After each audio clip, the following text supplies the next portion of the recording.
Back, I'm Gerty rude. Back again, that Tuesday mood. Well, here I am.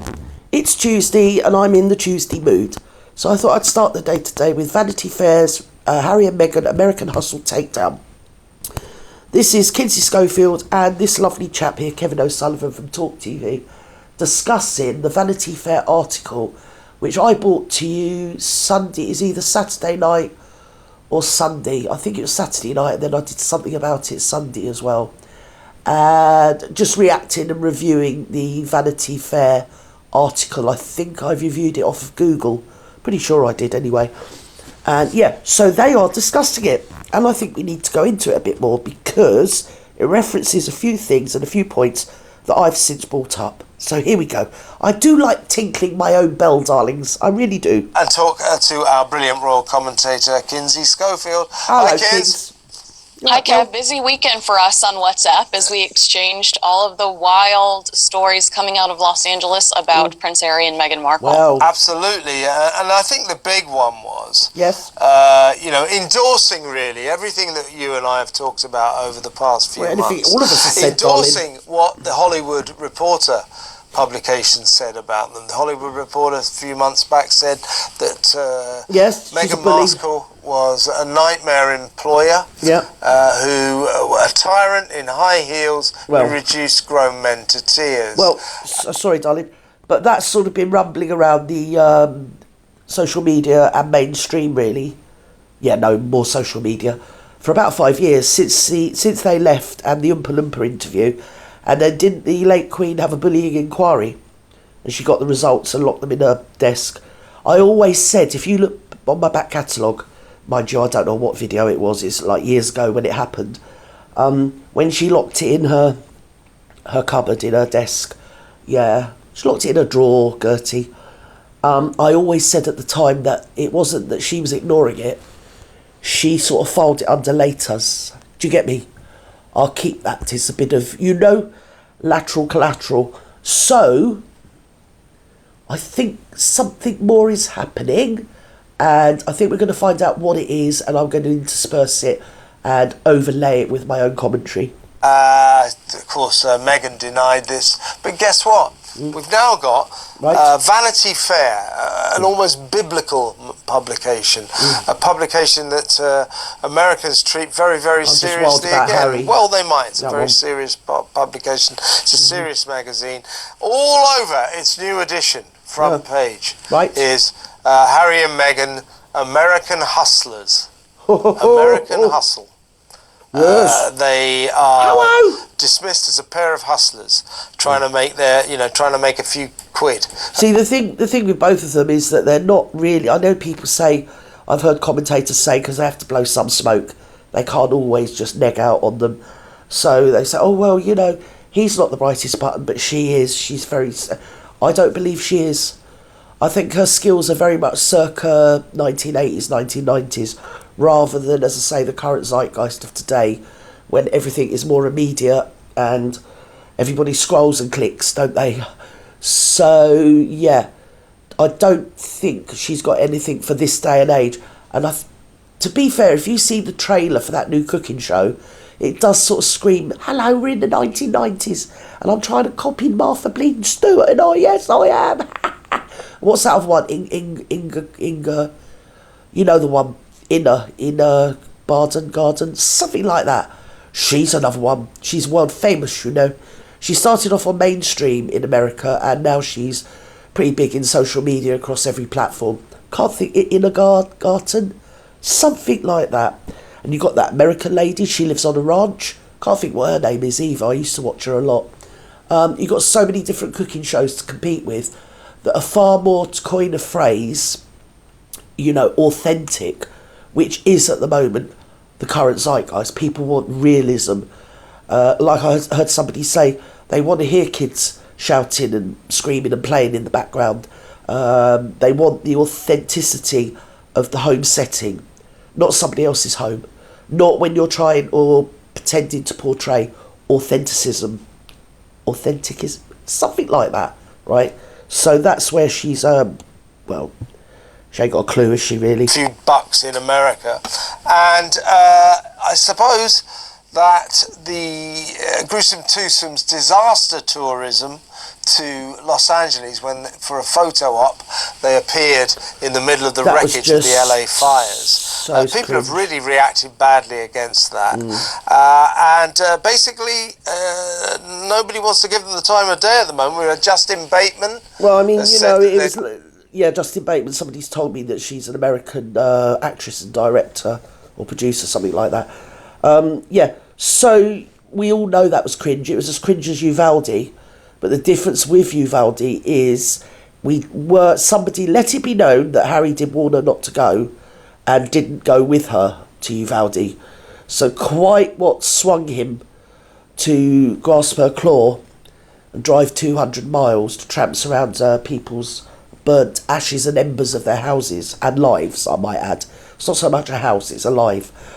I'm sure when you've got fires coming upon you, you know, like an out-of-control train type of thing, they were raging through that neighbourhood.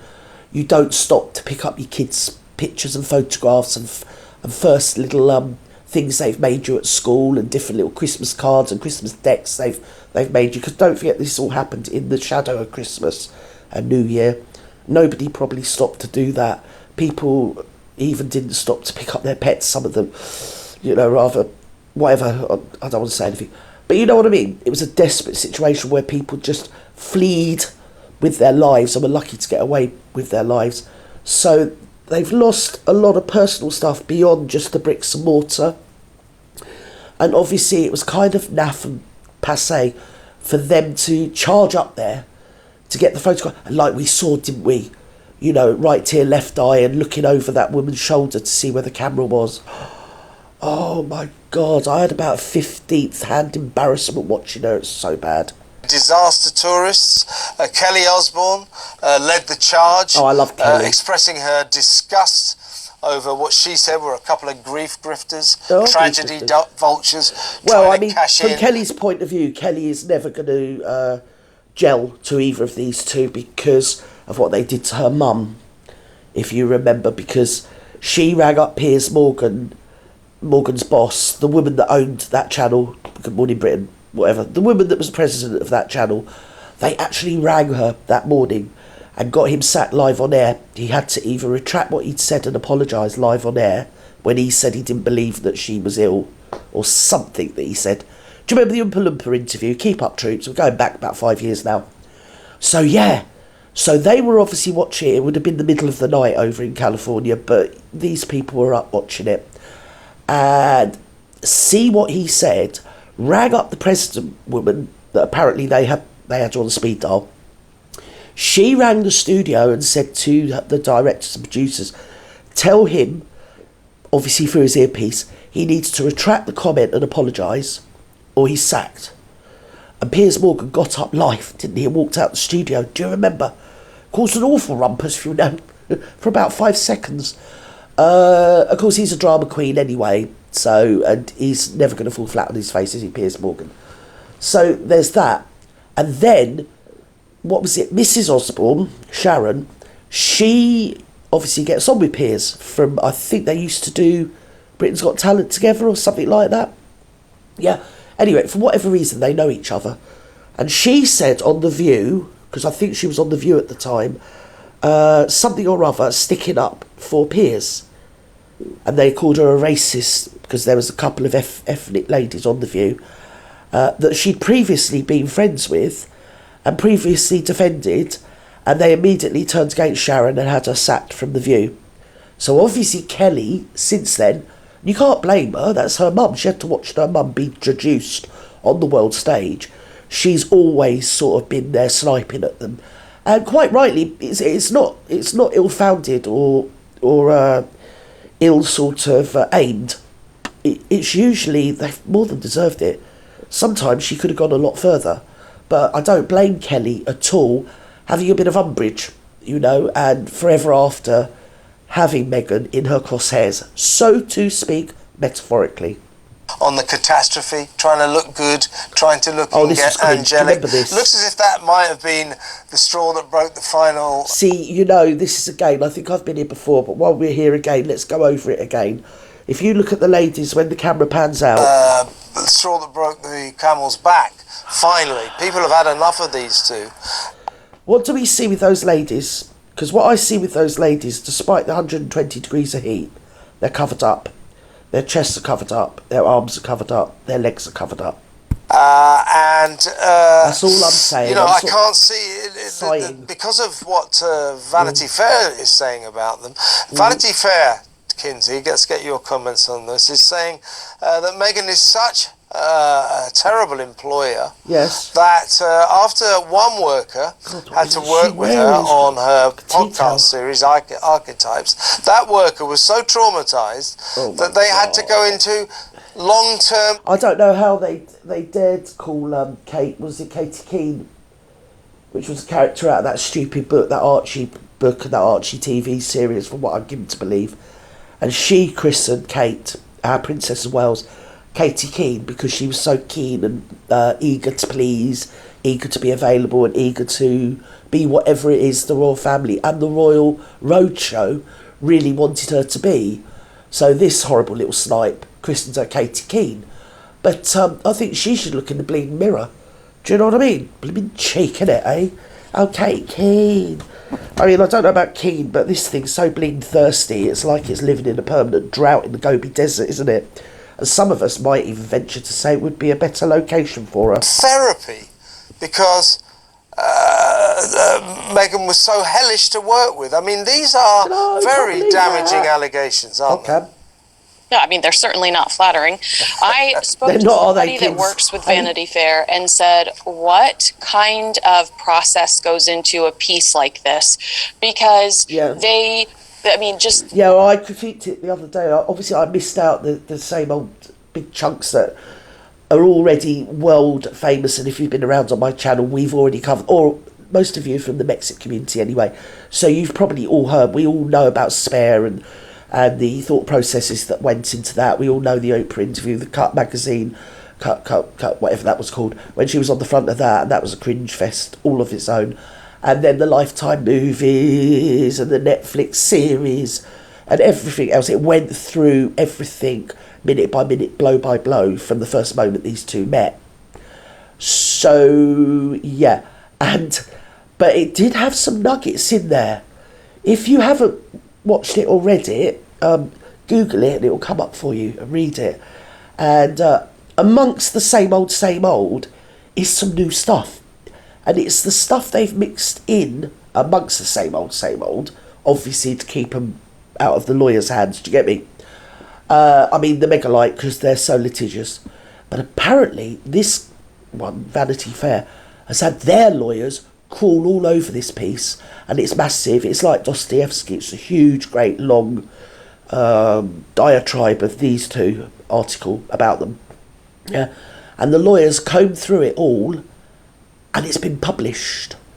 So they wouldn't have done that unless there's a lot of truth. They're spitting some truth bombs, yeah? Do you get me, capiche? And as yet, they're not sort of issuing proceedings. But it's the same with Lady C. She's been saying the stuff she's been saying for like 5 years with very little change of direction from her, and still nobody's suing her. I've heard her say, sue me, I don't think you'll welcome it if you sued me. No, still not being sued. The therapy idea alone is incredibly, for their brand, it's horrific. Oh, yeah, and then there's the rumor that Meghan is shopping a post-divorce book. So I asked somebody that worked at Vanity... Did you notice most of them wanted to get hold of Harry, not her? Oh, dearie me. Especially the male performers, she doesn't sort of realise that in some of these different countries, the culture is that you don't go around glad-handing females. Depends what religion they are or what ethnicity they are. She doesn't sort of swat up on that and realise what culture she's entering, and to cover up her shoulders, to cover up her décolletage, and, you know, to not have a split skirt up to her vajayjay. Do you get me? It's not a good look. And also not to put yourself forward and try and grab men's hands or any part of men's bodies, because it's not a thing that's done. I mean, it's the same if you go to a lot of these North African countries. As a woman, I wouldn't go steaming in with my hand out to you know, shake hands with people, men, particularly men, you know, you just wouldn't do it. If I had a husband, he might do it and that would be accepted. And you just have to, you know what I mean? When in Rome, you have to do as the Romans do. But of course she doesn't. Wherever she goes, she just does what the little red schoolhouse does. Go on. Fair. How do you get away with this, right? You know, these are some very serious allegations. And they said that months and months of research and sourcing went into this piece. Oh, yeah, and that legal had to approve every single word that Vanity Fair and their legal team ensured that there was nothing in here that Harry and Meghan could sue them over. I mean, these two people are so litigious. Yeah. So I am very confident in the sourcing. I'm very confident in the material. It's true, yeah. They described it as forensic research. And to me, that's a pretty compelling argument. Yeah, right. Absolutely. You know, and they tried to kick back against the Hollywood Reporter. This was about 3 months ago, wasn't it, when the Hollywood Reporter... I'm sorry, Kevin, I've got to stop you there, darling. I do wonder when they do these things, yeah, who they really help, and after they've gone, what has changed in these people's lives. Because it seems to me that they go around the world just using other people's misery as their props in their kind of roadshow. You know, they roll up, it's all about them, the camera's on them, well, say them, basically. But she needs him to keep the gravitas, doesn't she? Yeah, so if you think of it, when Grace Kelly married into the, whatever it was, what is it, I don't know where it is, Monte Carlo? Monte Carlo, Gerty it is, it's Monte Carlo. Yeah, married into the Monte Carlo royal family, married the Prince Rainier. She maintained until the end of her life that star quality where, even though she was a commoner marrying into a royal family, people were still, you know, it was amazing that Queen Grace was there. Was she Queen Grace or Princess Grace? Whatever she was. Yeah? Do you get me? She didn't have this that's going on with this megalite. And of course, she married to be a queen, so I suppose that is a bit different. But, yeah, right up until her last days, people were eager to meet her as much as the king. They wanted to have her attention as much as the king's. It's so much different here. I believe that. That's my opinion. Accused the Duchess of being tantrum prone, a tyrant in high heels, reducing men to, and indeed other workers to tears. With her style of being a boss, shouting at people, really upsetting them. Well, they kick back against that and says, oh, this is just people with... And she's a lot older than him. I don't care what anyone keeps trying to tell me any different. An agenda. Well, they can't keep considering how much back at this stuff. As you quite rightly say, well, look, the Hollywood Reporter, Kinsey, is a very serious publication. It isn't just a tabloid who just chucks these kind of accusations into its pages for sensationalist reasons. And nor, for God's sake, is Vanity Fair. Vanity Fair, this was like a 5,000 word article. Yeah, it was. Going it was into long. every detail of what's been pretty disastrous for these two, for Harry and Meghan, since they came to America, was it in 2020, something like that. Right. So, all in all, a really, really bad week for them. It's like, even if you look back there, do we just go back? They can deny this as much. Right. This publication. It isn't just a tabloid who just chucks these kind of accusations into its pages for... Oh, I've gone too far forward. A really, really bad week. Hang on, I'm not very good at this. I've got sausage fingers. Hang on. Right going here. Into every detail of what's been pretty disastrous for these two, for Harry and Meghan, since they... Right, and you look at that. Even now, I know she's been on the Ozempics, but we all know she's been pimped and tucked and pulled, doesn't she? Women of 42 don't have those laughter lines. Okay, that's a sweeping generalisation. I think more what I'm trying to say, women in the echelons that are genuinely 42 don't look like that. They don't have the marionette laughter lines when they smile. Well, not that she does a lot, but when she does, she has the definite creases of someone post 45. She like literally does. There's no two getting away. Even working class women nowadays look better than that. That is why I've always said she was born in about 1977. Came to Right there, America, look, was it in 2020? You can see, look. You don't, and you still got to factor in and the neck. The neck will always give it away, darlings. Come on, ladies, we all know that. It's knees, legs, and hands. There's not a lot you can do about them. Not legs, necks, knees, and hands, and to a degree legs. But there are some older women with fantastic pins.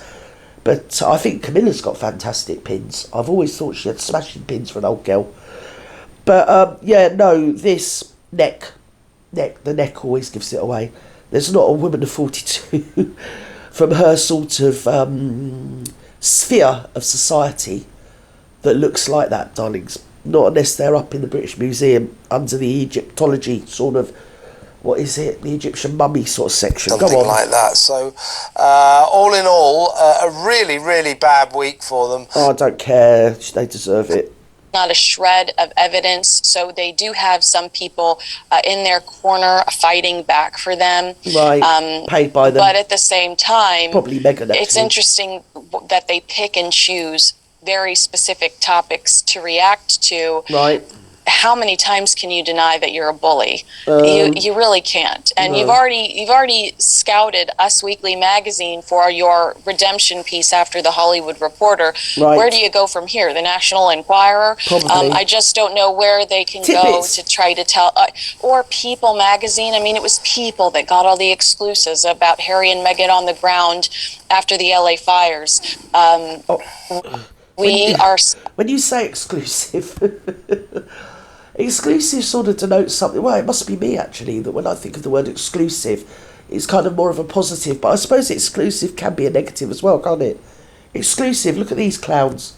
Yeah, I suppose it was in that context, wasn't it? Smarter than that, we see that there are certain clowns. publications that are willing to give them the press they want, not the press they've earned or deserve. Yeah. And so we don't take those publications seriously. Vanity Fair is a very serious and respected publication, and I trust this piece. Yeah, and when the Hollywood Reporter article appeared, big investigation, they interviewed 12 people who'd either had worked for Meghan or were still working for Meghan. There was talk in the air from the Meghan camp that they might sue, and I remember the editor of the Hollywood Reporter went on to Access Hollywood, didn't he? The TV show over there, and said, if you want to sue, be my guest. Sue. You come for us then, because we have researched this fully. And you sue, we will win. Guess what? There was no lawsuit forthcoming. And I suspect, don't you... looks like Montecito's going to be paying out combo peoples. Lots of gazillions of combo. She's going to have to get down on her knees again, isn't she, somewhere?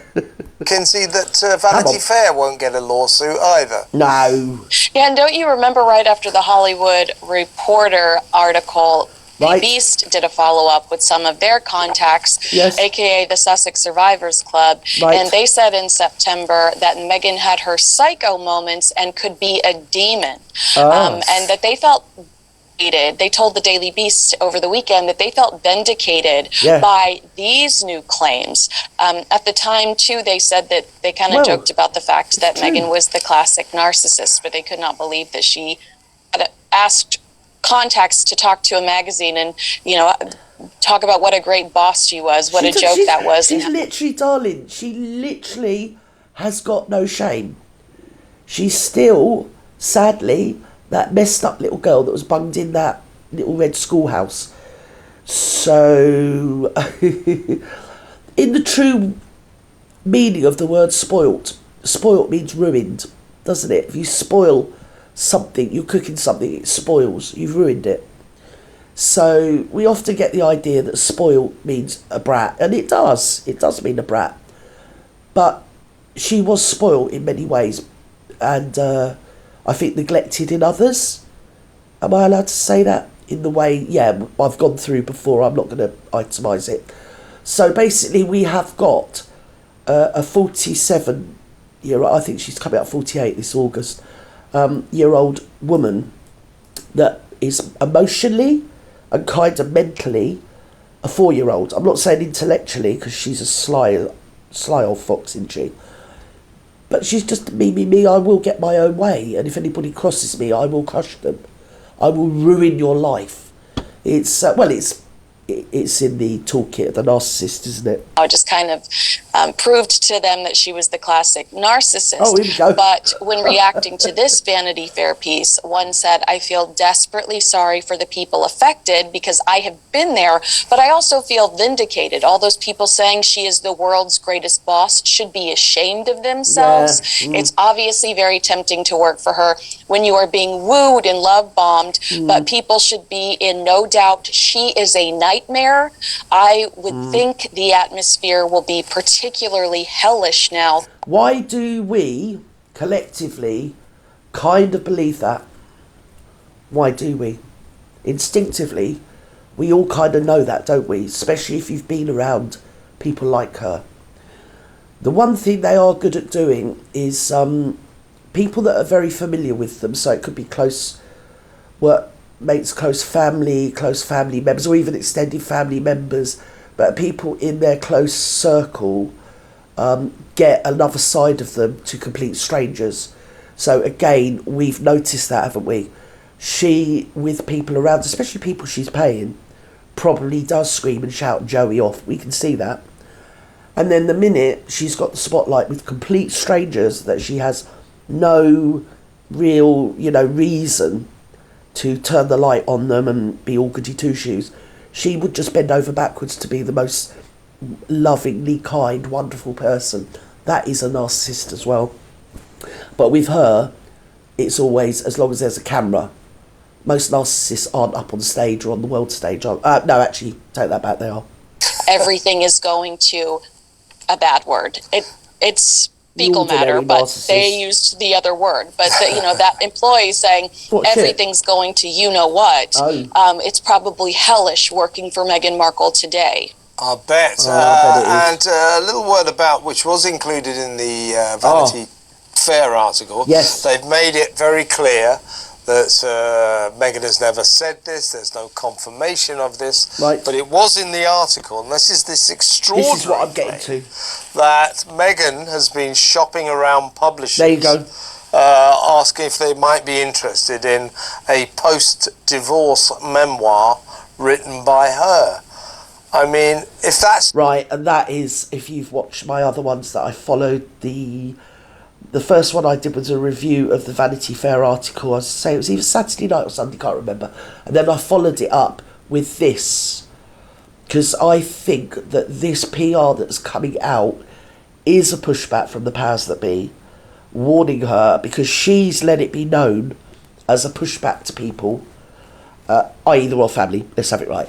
And so their people's people have let her know, by all this bad publicity, to get back in her bleeding box and keep her gums from flapping.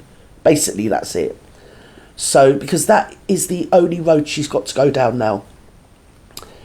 I think by saying a post-divorce book, that kind of shines a light. Has she and him just got back together from having a rocky road? And I'm not talking about the pudding either, because they seemed pretty much at one with each other when they were trudging around in the ashes, weren't they? So has there been a rapprochement type of thing? And they're now kind of getting on, they've kind of got an easy truce between them. But previous to that, from about August, September last year, up until we saw them trudging around in the ashes, they were kind of estranged from each other. That was where the rumour started from. So she was asking around to see what publishing houses like Penguin Random House, people like that, would they be interested in a tell-all book post-divorce? Because that's what she's got. She's got all the pillow talk. I think that's what keeps him there as well. I've said it all along. If it wasn't for all that pesky bleeding pillow talk during the love bombing period, that's where they get you, narcissists. They get you find yourself even saying stuff that isn't even true, but you just say it to shut them up, to keep them happy, to give them something so they can ruminate on that and leave you the hell alone.